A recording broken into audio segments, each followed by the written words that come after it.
Good morning, students. So today we are going to learn the expenditure method for calculating national income. Now, by the name, we understand expenditure matlab kharcha. Whatever kharcha or whatever expenditure is done by all the sectors in the country, be it an individual, firm, business, government, in total whatever expenditure is done in the country uska total agar hum karte hain to we will get our national income. This method is given by Professor Fisher. In this there is one important assumption: whatever is my income, it is totally converted to expenditure. I do not save anything. There is no savings. The whole of my income is converted to expenditure. That is the assumption on which we use this method to calculate national income. Okay, now we will see what are the different types of expenditures. So 4 factors of monetary expenditure. Expenditure are of 4 types. The first one is consumption expenditure. Consumption expenditure is the expenditure which is done on all consumable goods by the citizens, families, firms. Now, what do you mean by consumable goods? These are the goods that we buy for our consumption. हम उसको use करने के लिए buy करते हैं. We derive utility from these goods. They may be durable, मतलब long lasting, like TV, scooter, car, etc. They also can be perishable. Perishable means कि they cannot be stored for a longer duration. आज कल 2-3 दिन maximum. For example, fruits, vegetables, services like fruits, vegetables, and food grains. This also includes services like education, medical treatment, transportation. All these services are used by us. तो जो भी हम अपने use के लिए लेते हैं, it comes under consumption expenditure. Investment expenditure is the second one. Whatever investment that we do, whatever factory, if we are buying a factory, plant, machinery, land, any necessary goods and equipment for the firm, anything, whatever investments are done by us, वो investment expenditure में आता है. This is different from consumption. हम factory लेते हैं तो हम अपने यूज के लिए नहीं लेते, हम अपने पर्सनल यूज के लिए नहीं लेते हैं, राइट? अगर हम फैक्ट्री लेंगे तो बिजनेस के लिए लेंगे, प्रोफेशन के लिए लेंगे.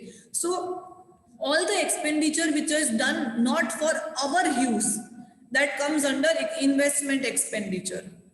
The third one is government expenditure. It includes all the expenditure done by the central government, state government, and the local bodies. It can be consumption also, it can be investment also. All expenditure done by the government. The next one is net export expenditure. Now, when we want to import goods, that time also we have to spend money.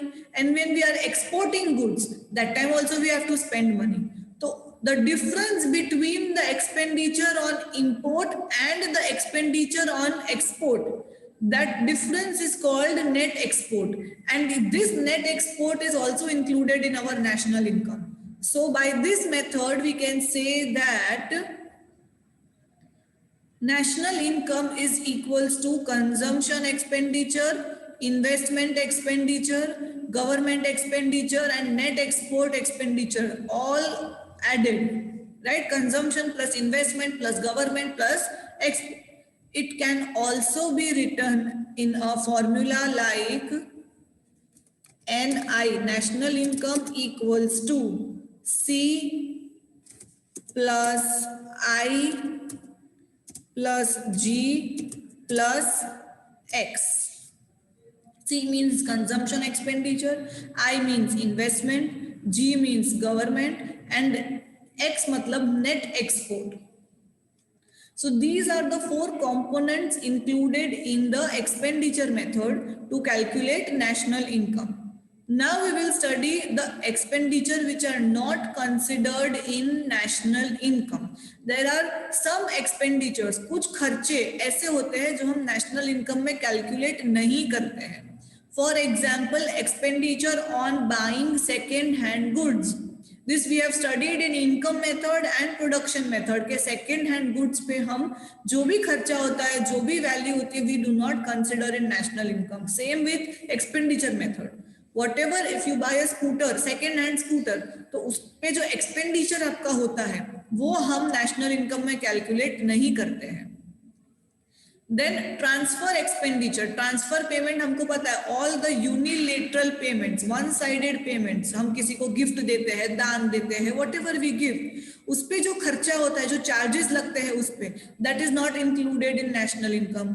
Pension given by the government is an expenditure for the government, that is also not included in national income. Expenditure on use of goods of interim, मतलब raw material goods पे जो expenditure होता है, that is not considered in national income. So these are the expenditures which are not considered while calculating national income. Moreover, whatever charges, money expenditure, whatever interest that you give or subsidies that you get from the government are also not considered in national income. So we have अभी तक हमने देखा कि what expenditures are included in national income calculation and what are not included. Now we are going to see difficulty in calculating national income. What is the difficulty that people face when this type of method, the expenditure method, is used? The first one is that official data of people's expenditure cannot be obtained.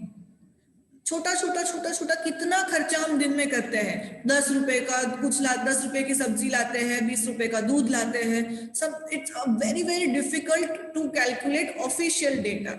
Therefore, national income by this method is very difficult. एक साल का तो क्या, एक दिन का भी पूरा खर्चा पूरे इंडिया में कितने सारे लोग हैं, how can we measure it? So it becomes difficult to calculate national income by this method.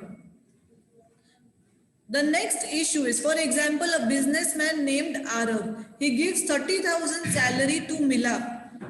Then he is the accountant. Then he considers this 30,000 rupees as his expenditure. Now ये मिलाप है, ये उसका एम्प्लॉय है. Now he gets 30,000 rupees. उसमें से वो 3,000 खुशबू को देता है जो उसकी डोमेस्टिक हेल्पर है, घर पे काम करने आती है, 2,000 किसी और को देता है. तो how do we calculate the expenditure? 30,000 जो है वो बिजनेसमैन आरव का एक्सपेंडिचर है. खुशबू को 3,000 रुपए दिए मिलाप ने, तो how do we calculate? So is the total expenditure 33,000, 30 plus 3,000 करेंगे. So there is double counting. So how do we understand कि भाई हम कैसे कैलकुलेट करेंगे नेशनल इनकम? उसने मुझको सैलरी दी 50,000, मैंने वही सैलरी यूज करी है, तो फिर मैं कैसे, how will I differentiate between what is double counted and what is single counted? That is why this expenditure method is very very difficult, and whatever answer we get is not accurate. So for calculating national income in the country, national income in a country, it can adopt any method, production method, income method, or expenditure method. If the obtained data are true, whatever be the method, all the answers will be same. अगर तुम्हारा data सही है, अगर calculation करके data सही आया है कि एक्सपेंडिचर तो कंजम्पशन एक्सपेंडिचर इतना, इन्वेस्टमेंट इतना, गवर्नमेंट इतना, अगर तुम्हारा वो डेटा सही है तो तुम किसी भी मेथड से नेशनल इनकम फाइंड करोगे, वो आंसर हमेशा सही ही होगा. It will match. Clear? Okay. So now we will see which country uses which method. So national income is calculated in the production, in the form of production method. If you are calculating with production method, you can test it, cross check it with expenditure method. If the answer is same, then the calculation is same. So countries like India, they use the production method, whereas countries like America and Russia, they use the income and expenditure method. So developing countries जिसमें production ज़्यादा होता है, उसमें production method use करना चाहिए. And America and Russia can include methods like income and expenditure. It is suitable for them. So this is it for today. Next class we will start with problems in measuring national income. Your homework is that you have to revise all the 3 methods and write a short note on it. Okay? So that's all for today. Bye. Have a nice day.